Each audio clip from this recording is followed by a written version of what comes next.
If you really know yourself, you'll be able to command your body to do what you want. And that's really a very core thing that you should understand, is that your mind, subconscious mind, and there's actually even like a layer below your unconscious and subconscious, the lizard brain probably, it has a lot more control of your body than you know. When we want to approach a woman, a lot of the feelings we get before we approach, even after doing it a lot, is that like a feeling of, I don't want to. But you don't know why. Well, it's like if I approach her, I might die. That was true thousands of years ago, when if you were to take another man's woman, he might come and kill you, or an animal might attack you if you might try to get a woman. So that's a thing that's been built in our bodies that's sort of useless now, but it's still there. So remember that if you control your mind, everyone can be endless. That definitely includes you, so you can last longer by doing very important mind control type techniques on yourself. And that's man principle number 2. Controlling your ejaculation is actually about controlling yourself. Remember about the system. Your system is yourself. Ejaculation is a symptom. So if you want to control your ejaculation or your erection problems, symptoms, then you need to learn how to control yourself. So you need to be in control of your body, control your breathing, control of your mind, control of a lot of things. And if you don't put the control in your life, the techniques you'll learn just won't give you the results you're looking for. They'll work temporarily. I mean, they're like magic pills.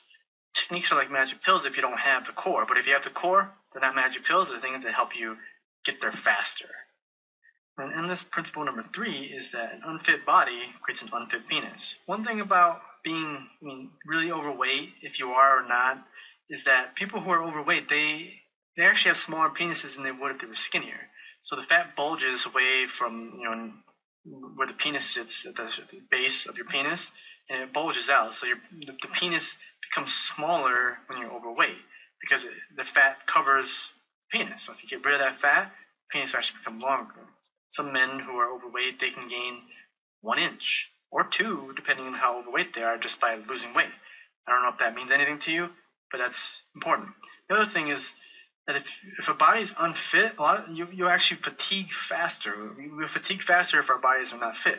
So if we don't at least do like weightlifting or a little bit of cardio or something, well, our bodies become unfit. We can't last in bed, and the bedroom thing takes a lot of pushing, moving, lifting, endurance to last longer.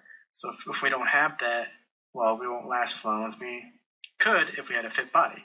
So it's important. You don't need to be really in super good shape, but it's important that you get on that path so that you have more control over your body and your ejaculation and your erections.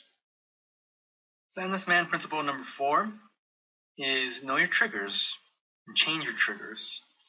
If you don't know what triggers you to ejaculate, or what triggers you to not have an erection, or what triggers your erection, well, then you'll be left in the dark about what your real problems are.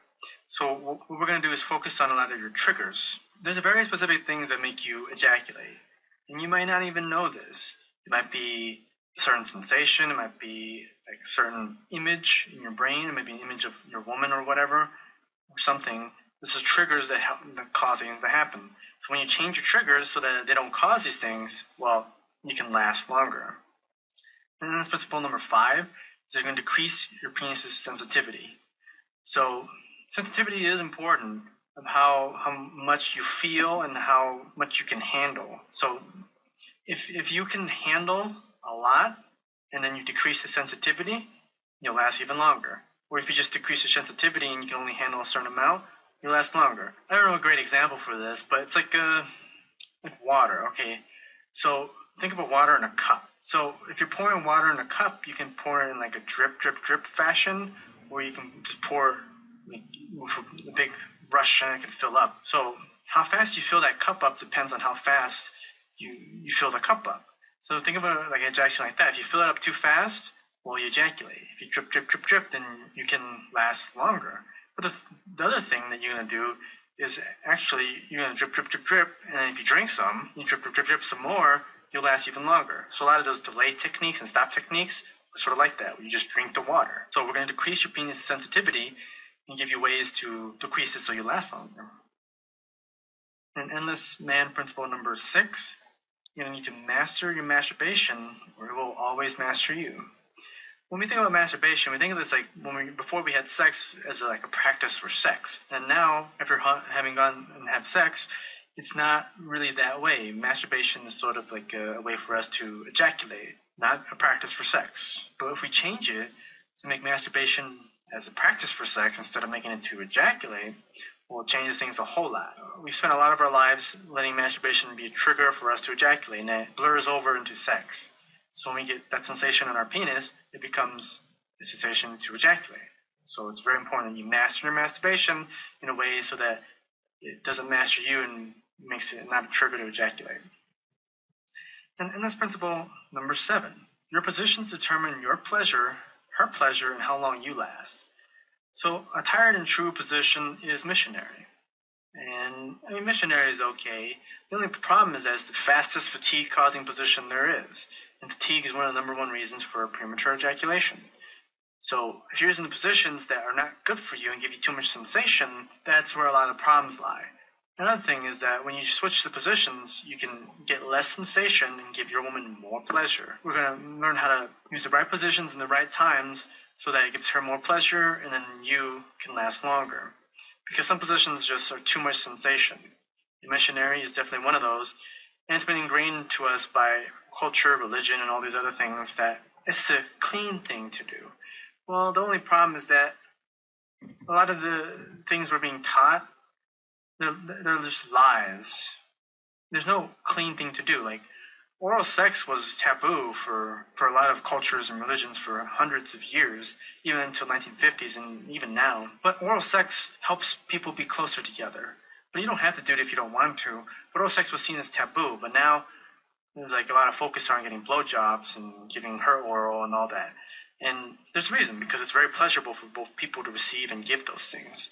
So there's positions that are old school that I'm going to teach you that have been used for thousands of years that might seem a little weird to you. But once you go through them, you're going to see why. And you're going to connect in a way that you never connected before, and you're going to last longer, and she's going to get more pleasure, and she's going to feel connected with you even more. And that's one of the important things.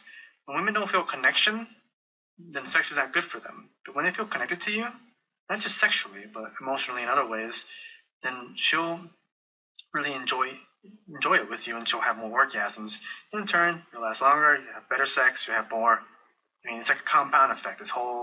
Everything we're teaching you in this program is a really compound, so that it just makes everything better and better as you go through it and keep applying these different principles. And principle number 8. Immersion in sex is key to being endless. So a lot of the stuff you're going to be doing, you're going to be consciously doing it. Like in your brain, you're going to think, oh, I need to do this. I need to remember this technique. I need to do this at this time. And that will help you in the short term.